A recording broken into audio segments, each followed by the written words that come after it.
दोस्तों, जीवन में कर्मों की मार से कोई बच नहीं पाया है। यदि आपके जीवन में भी दुखों ने आपको घेरा हुआ है तो सिर्फ 2-3 मिनट लगेंगे। इस कहानी को बड़े ध्यान से सुन लीजिएगा और समझ लीजिएगा, फिर आपको समझ में आएगा कि इस जीवन का मूल्य क्या है। बेईमानी का पैसा शरीर के एक एक अंग को फाड़ कर निकलता है। आज की कहानी एक सच्ची घटना पर आधारित है।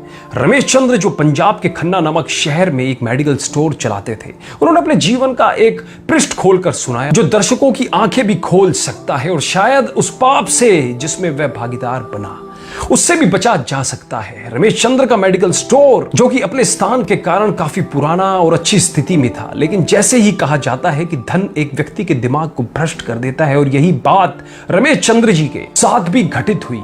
रमेश जी बताते हैं कि मेरा मेडिकल स्टोर बहुत अच्छी तरह से चलता था और मेरी आर्थिक स्थिति भी बहुत अच्छी थी। अपनी कमाई से मैंने जमीन और कुछ प्लॉट खरीदे और अपनी मेडिकल स्टोर के साथ एक क्लिनिकल लेबोरेटरी भी खोल ली। लेकिन मैं यहाँ झूठ नहीं बोलूंगा, मैं एक बहुत ही लालची किस्म का आदमी था, क्योंकि मेडिकल फील्ड में दोगुनी नहीं बल्कि कई गुना कमाई होती है। शायद ज्यादातर लोग इस बारे में नहीं जानते होंगे कि मेडिकल प्रोफेशन में 10 रुपए में आने वाली दवा आराम से 70-80 रुपए में बिक जाती है। लेकिन अगर कोई मुझसे कभी 2 रुपए भी कम करने को कहता तो मैं ग्राहक को मना कर देता। खैर, मैं हर किसी के बारे में बात नहीं कर रहा हूं, सिर्फ अपनी बात कर रहा हूं। और यहां इस कहानी में भी हम किसी और को दोष नहीं दे रहे हैं, बस एक कहानी के माध्यम से आपको समझाना चाह रहे हैं। वर्ष 2008 में गर्मी के दिनों में एक बूढ़ा व्यक्ति मेरे स्टोर में आया। उसने मुझे डॉक्टर की पर्ची दी, मैंने दवा पढ़ी और उसे निकाल लिया। उस दवा का बिल 560 रुपए बन गया। बूढ़े ने उसने अपनी सारी जेब खाली कर दी, लेकिन उसके पास कुल 180 रुपए थे। मैं उस समय बहुत गुस्से में था, क्योंकि मुझे काफी समय लगाकर उस बूढ़े व्यक्ति की दवा निकालनी पड़ी थी और ऊपर से उसके पास पर्याप्त पैसे भी नहीं थे। बूढ़ा दवा लेने से मना भी नहीं कर पा रहा था, शायद उसे दवा की सख्त जरूरत थी। फिर उस बूढ़े व्यक्ति ने कहा, मेरी मदद करो, मेरे पास कम पैसे हैं और मेरी पत्नी बीमार है, हमारे बच्चे भी हमें पूछते नहीं है, मैं अपनी पत्नी को इस तरह वृद्धावस्था में मरते हुए नहीं देख सकता। लेकिन मैंने उस समय उस बूढ़े व्यक्ति की बात नहीं सुनी और उसे दवा वापस छोड़ने के लिए कहा। यहां पर मैं एक बात कहना चाहूंगा कि वास्तव में उस बूढ़े व्यक्ति की दवा की कुल राशि 120 रुपए ही बनती थी।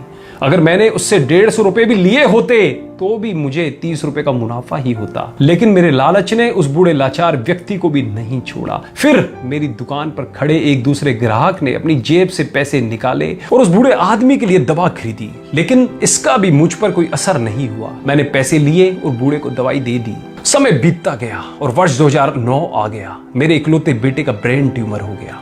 पहले तो हमें पता भी नहीं चला, लेकिन जब पता चला तो बेटा मृत्यु के कगार पर था। पैसा बहता रहा और लड़के की बीमारी खराब होती गई। प्लॉट बिक गए, जमीन बिक गई और आखिरकार मेडिकल स्टोर भी बिक गया। लेकिन मेरे बेटे की तबीयत बिल्कुल नहीं सुधरी। उसका ऑपरेशन भी हुआ और जब सब पैसा खत्म हो गया तो आखिरकार डॉक्टरों ने मुझे अपने बेटे को घर ले जाने और उसकी सेवा करने के लिए कहा। उसके पश्चात 2012 में मेरे बेटे का निधन हो गया। मैं जीवन भर कमाने के बाद भी उसे बचा नहीं सका। 2015 में मुझे भी लकवा मार गया और मुझे चोट भी लग गई। आज जब मेरी दवा आती है तो उन दवाओं पर खर्च किया गया पैसा मुझे काटता है, क्योंकि मैं उन दवाओं की वास्तविक कीमत को जानता हूं। एक दिन में कुछ दवाई लेने के लिए मेडिकल स्टोर पर गया और 100 रुपए का इंजेक्शन मुझे 700 रुपए में दिया गया। लेकिन उस समय मेरी जेब में 500 रुपए ही थे और इंजेक्शन के बिना ही मुझे मेडिकल स्टोर से वापस आना पड़ा।